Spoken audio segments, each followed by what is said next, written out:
ASMR Chess. Today I'm going to show you a beautiful game of chess from the Romantic era and invite you to relax, enjoy the beauty, and maybe tingle a little bit, or just drift off to sleep, or both.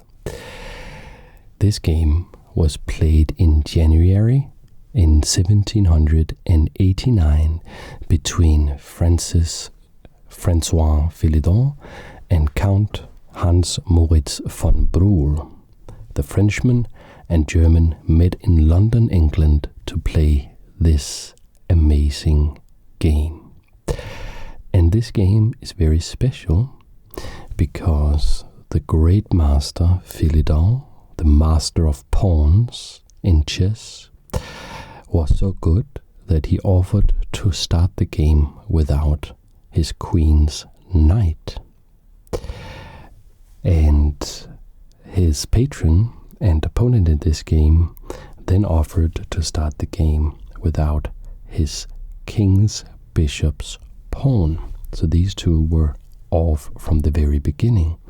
Can we still use the chessup board to analyze this game? Indeed we can. Let me show you how.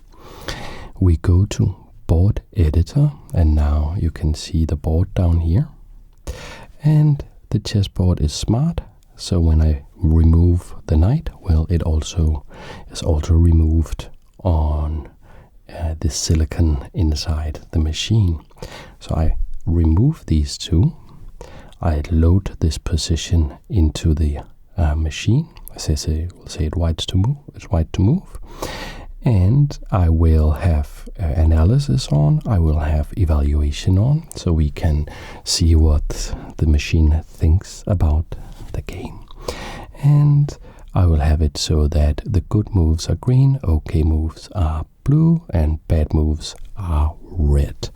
So we start off the game like so, and already you can see the evaluation bar down here going almost all the way black, and it says minus 3.17. When it's minus, it's good for black, so it means that this position is already winning for black. Does that mean that black will really win the game though? Well, black is playing against Francois Philidor, one of the great masters of chess. So it's not a given, let's say it like that. At this point, actually, Philidor was considered the greatest chess player in history in the late 1700s.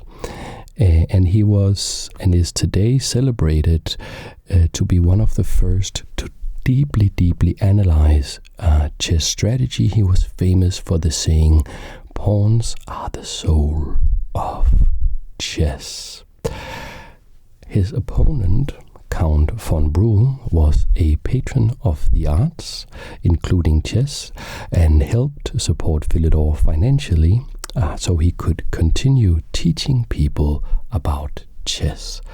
And if you would also like to be a patron of the arts and contribute to somebody teaching people about chess, then I have a Patreon, patreon.com/ASMRchess, where you can be a patron of me if you want to. The Count was actually not only rich, but he was also a pretty strong chess player. He was no slouch, having already won local tournaments at the time of this game. Of course, Philidor was still way above him in skill. The game started out with Philidor with the white pieces, already with a losing game, trying to make this eval bar turn more white instead of black. There are two good moves in this position. One is pawn to e4, which is played, which makes a lot of sense. And it's so interesting that in this position, probably having to do with this diagonal towards the king, knight coming to h3 is actually also a green move. Well, Philidor played pawn to e4. d4. This was contested immediately by the count, who played a green move, pawn to d5. And if this was a normal chess position, this would be known as the Scandinavian defense, but of course this position is completely unique. And Philidor here pushed the pawn forward. He could capture a green move, or he could push it forward, which was his decision, trying to gain a lot of space. Of course, Francois Philidor was a very interesting person. He had fled the French Revolution and was now living in England. And you can learn much more about the history surrounding this game in another video published, or that will be published on Thursday by my good friend Study Queen. There's a link to her channel in the description, so she will tell a lot more about the historical context of the game, and she will also analyze the game, so maybe she will have a different perspective and you can learn something new from her. Well, let's continue with our own analysis. It's time for black to play a move, and let's see, do we have any green moves?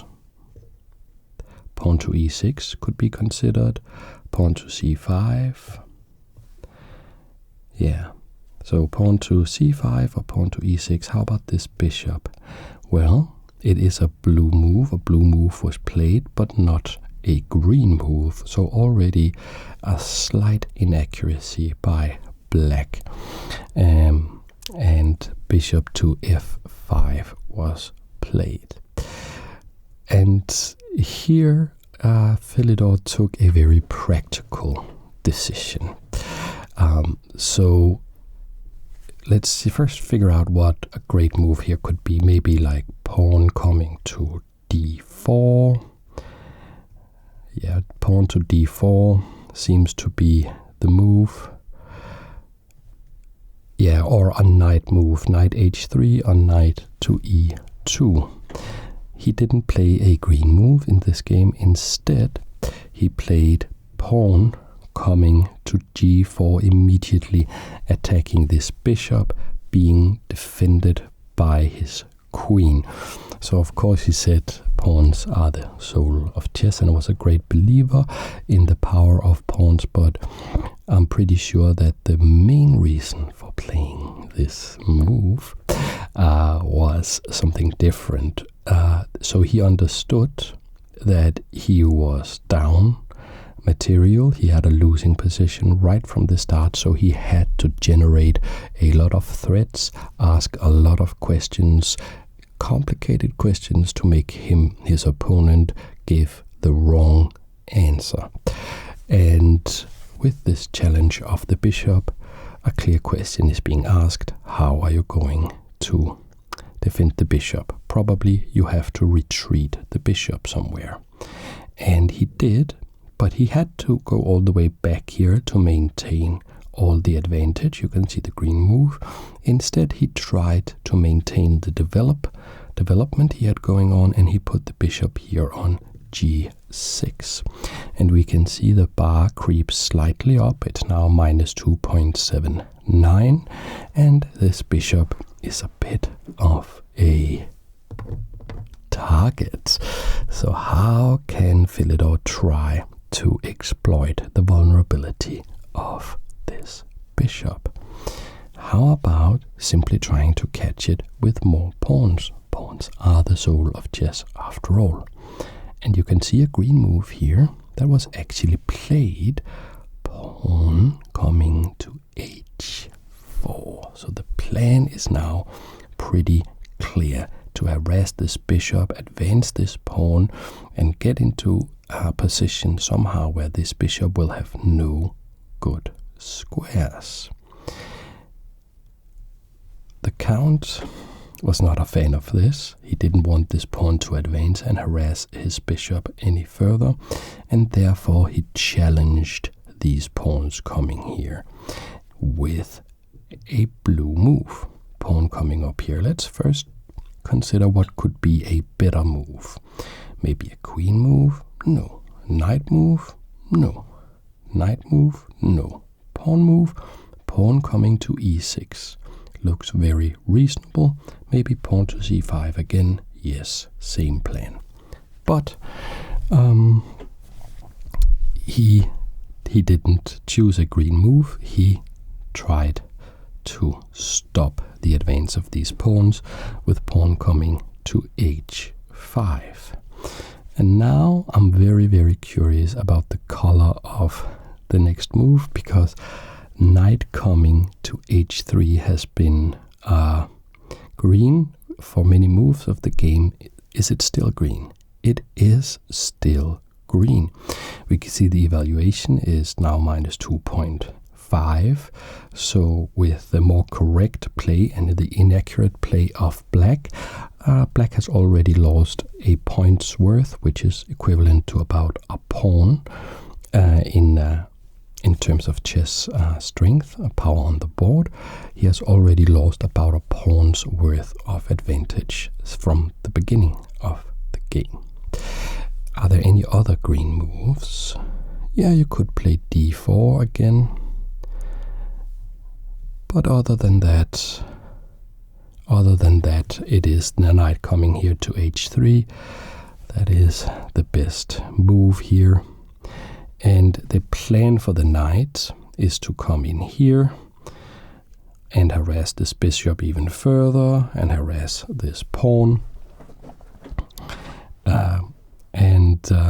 Yeah, it's very impressive all these years ago that Philidor, he could play so accurate, even in a position completely unique. There are no theory books on the position that they started from, and he is still playing incredibly well. The count now goes for a bit of the wrong idea, and he plays queen coming to d7, trying to attack this pawn here and maybe force off the queens or something. This is again a blue move, not a green move, so slightly inaccurate. Let's see, maybe pawn to e6, yes, or pawn to c5, no, pawn to c5, no more. So why pawn c5 would not work? Let's say we play pawn to c5. The position is now only minus 1. And the point is that you can play this green move with an attack on the bishop. The bishop would have to drop back, or rather, if it did drop back, like here, then this pawn move here probably traps the bishop. And if the bishop tries to go this way instead, of course we can trap the bishop like this. So okay, so c5 does not work in this position. e6 could have worked, and certainly not this. Yeah, here we are again. So queen to d7 was trying to get some attack going and attacking on the light squares.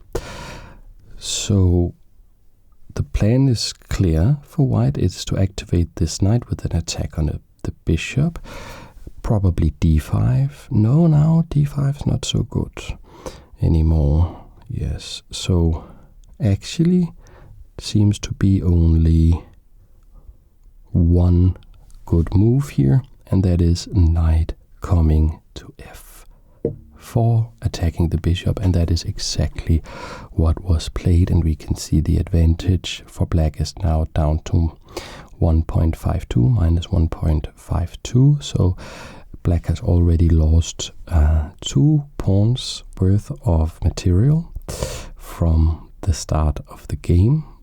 So black is still better, but not nearly as much as black was in the beginning. What is the correct way to stop this knight here? Let's take a look. Maybe pawn takes? Nope, because knight will just come in and capture here. Can we defend with the rook? No.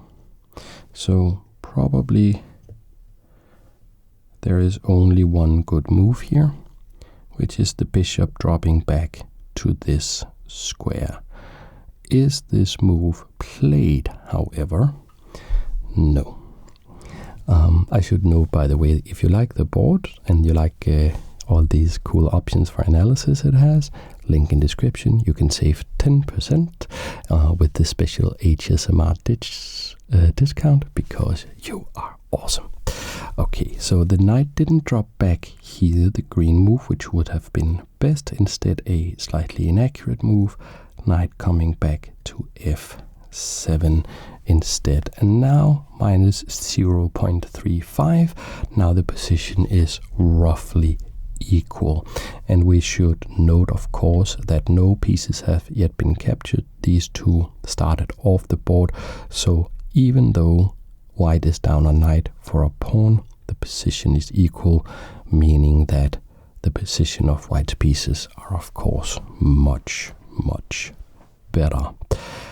And here Philidor continued the plan to harass this bishop and pushed this pawn with a nice green move, pawn coming to g5.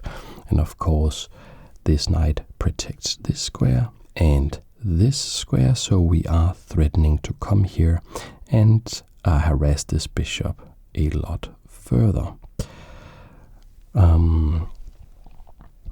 Now we see what I think will be a red move. Let's take a look at what could be played here. Yeah, you could play pawn to g6 to stop this pawn, probably pawn to e6. No, that's not good, of course, because this traps the bishop to g6. Maybe a knight move. No. Yeah, okay, so actually the only really good move is to stop this pawn. Queen moves. Okay, there actually is this particular queen move that is okay, and that was in fact played. This move attacks the knight that is not defended. It also attacks this pawn, which is also not defended, and it also defends against this pawn coming here. So you can see this is now a red move. So this move does a lot of things. However, Philidor is able to deal with all of those things in just one move. What is the move? Is it a rook move? No. Bishop move? No. Knight move? No. But a green move that has been green almost from the start is pawn coming to d4, and it is still green, and now it does everything you want it to do. This pawn defends this pawn, so this pawn is now nicely defended, and it opens up for the bishop defending the knight, so the knight is now also defended. And it is a cool sacrifice as well, because the count saw a tactic here, a very nice trick, a bait, a trap set by Philidor, because the queen can come here, deliver a check, and then come and capture the rook. And this was too tempting. I think this will be a red move. No, it is a green move, so it is still okay. So this check is given with an idea of picking up the rook. Of course, bishop is not blocking, because then queen takes rook with check. Also, the king is not moving. That's a red move. Is the knight moving back to block the check? No, a red move again. So here we get a little glimpse of the phenomenal positional and strategical understanding of Francois Philidor. Normally in chess, if you are down material, as white clearly is, you do not want to exchange queens. But queen comes with a green move to e2, offering the exchange of queens, and that just shows us how strong white's position is. You can see all these pawns are just a wedge into black's position, controlling a lot of squares on the board, very nicely backed up by this knight. This knight is attacking all the squares in front of the pawns. Can you see pawn, pawn, attack, and attack, pawn, pawn, attack, and attack. So this knight is working extremely well with the pawns. So it's actually not going to be that beneficial to exchange the queens for black here. Maybe that should still be tried though. If we take a look at the evaluation now, we can see it's now plus 0.5, meaning that white has a slight advantage. What will black play? Queen is not exchanging with the other queen, that's only blue. No, the best move is actually to capture the rook. Okay, so now a rook and a knight for only a pawn. And here we see the only mistake by white in the entire game, because here white plays pawn coming to g6, which is still a fine move, but it is not the most precise, because if pawn comes here, bishop can capture, knight captures with an attack on the rook, and the rook will have to move, and the position will be pretty nice. But if you push this pawn instead, pawn here, bishop takes and knight takes, it's sort of the same, but your knight is stronger in the center, threatening, for instance, to come to c7 with a fork of king and rook, and also here it would be attacking this bishop, which could also prove useful.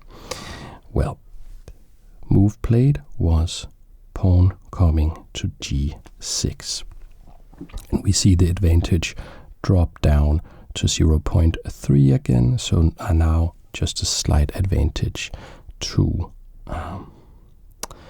white. Now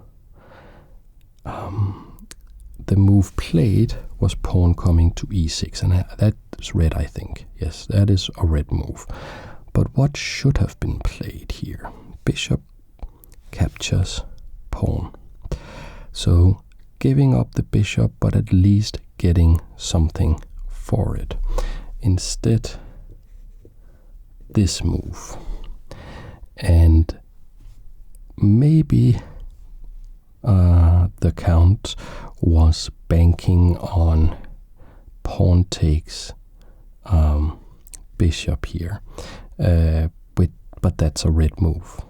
That's not the way to go, because you do gain a little bit of material back, but remember you're down so much material already, and king will recapture. So that is not the correct move. Okay, so it must be the case then that black missed something here. The count missed something, because you can see the eval has now crept up in white's favor quite a bit. It's plus 1.58, so starting to be a significant advantage for white. So what did Francois Philidor play?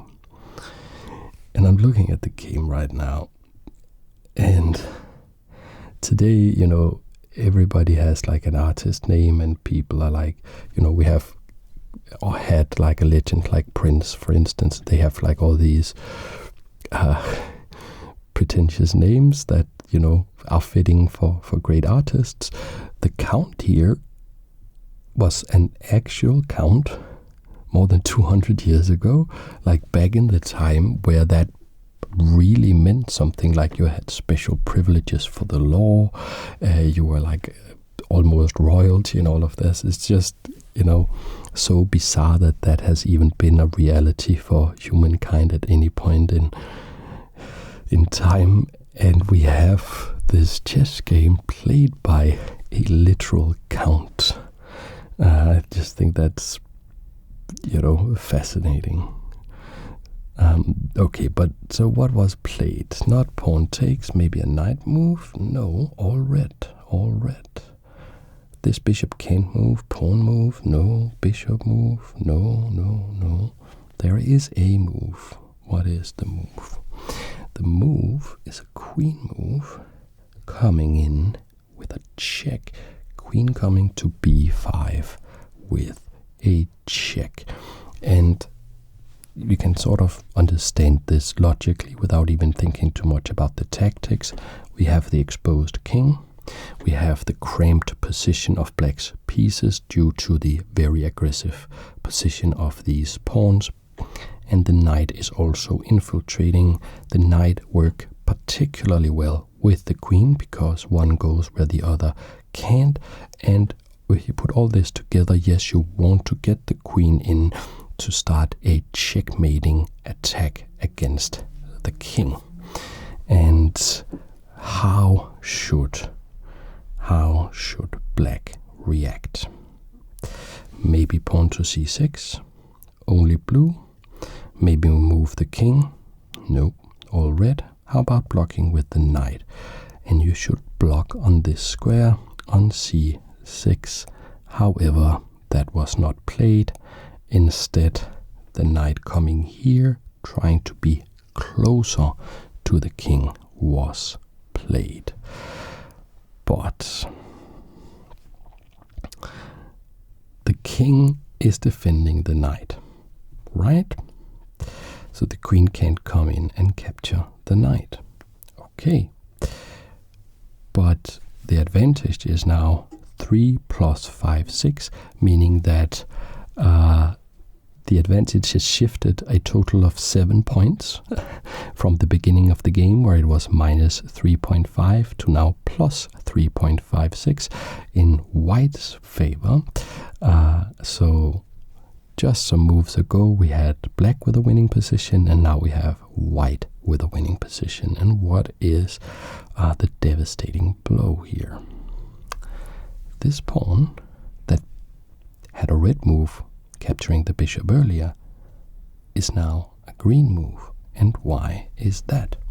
It's because pawn takes here with check can no longer be captured, because if king takes, then queen infiltrates here with a check capturing the knight, and checkmate will probably follow quickly. However, if you just move the king to d8, which was tried, you have another problem. And that problem is that pawn comes here, takes the knight, gains back a bit of material, and it becomes a queen. Of course, the board that you can buy with a 10% discount, link in description, comes with extra queens, so this is no problem. The queen can, of course, be captured. Rook takes queen. This is a forced move, otherwise you are down an entire queen. And actually, black is still up a little bit of material. They both have lost a pawn, both have lost a knight, but white has lost the rook worth 5 points for the bishop worth 3 points. But now the attack is just completely unstoppable. Knight comes in with the green move in the position, takes on e6, and that, of course, is check to the king. If you're checked by a knight, you cannot put anything in between. You have to either capture the knight, no piece can capture the knight, or you will have to move the king, and that is what black does, and plays the green move, king coming to c8. So, how can we continue the game from here?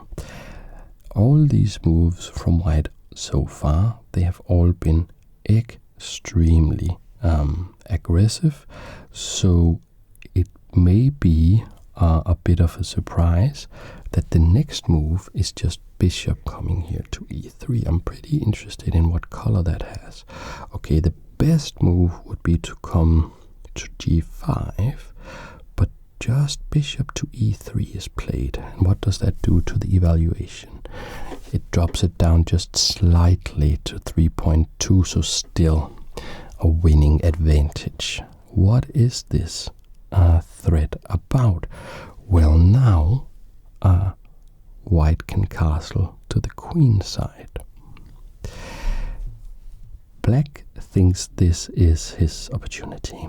Black thinks now I can get my queen back to help with the defense, and plays queen takes h4, which is a blue move, not a green move.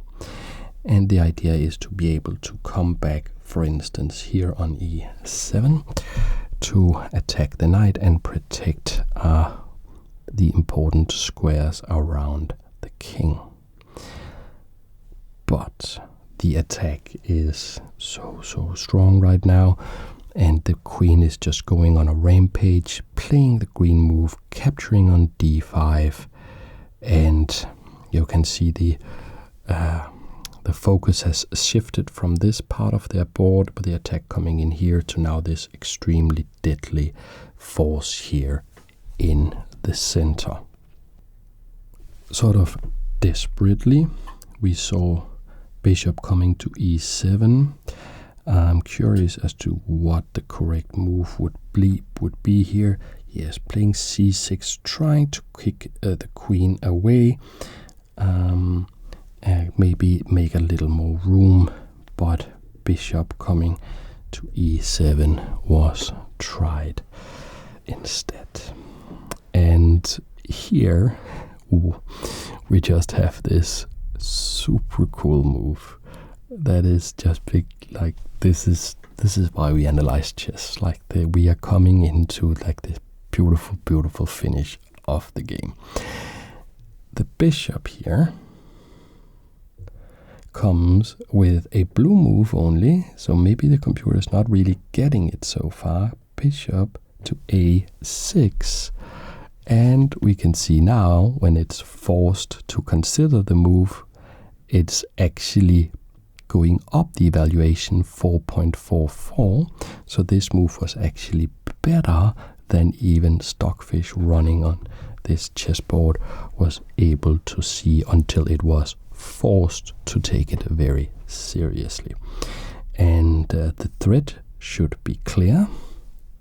Queen captures b7, checkmate, because the knight takes away the d8 square, and you cannot capture the bishop, or rather you can, and maybe you even should, but of course queen will take the rook, but choose the lesser of two evils.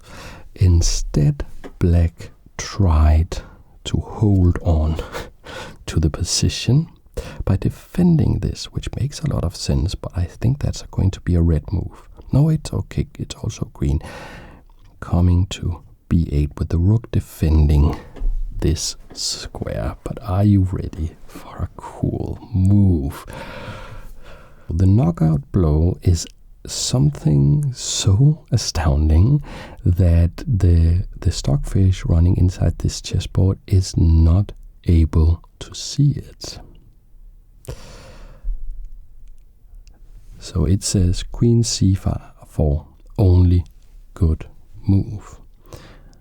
But queen c6 is the actual move, and it was red, but wait, it doesn't drop that down all that much. It's starting to understand, okay, it's plus 2.3, but it's actually even better than that. And we will show you, and we will show Stockfish in just a little while, why this move is so good. So the queen, it looks like the gold coins game with queen coming to c6, but the queen cannot be captured. because we would put ourselves in check from the bishop. That's not allowed, and the queen is threatening to come to c7. Checkmate, backed up by the knight.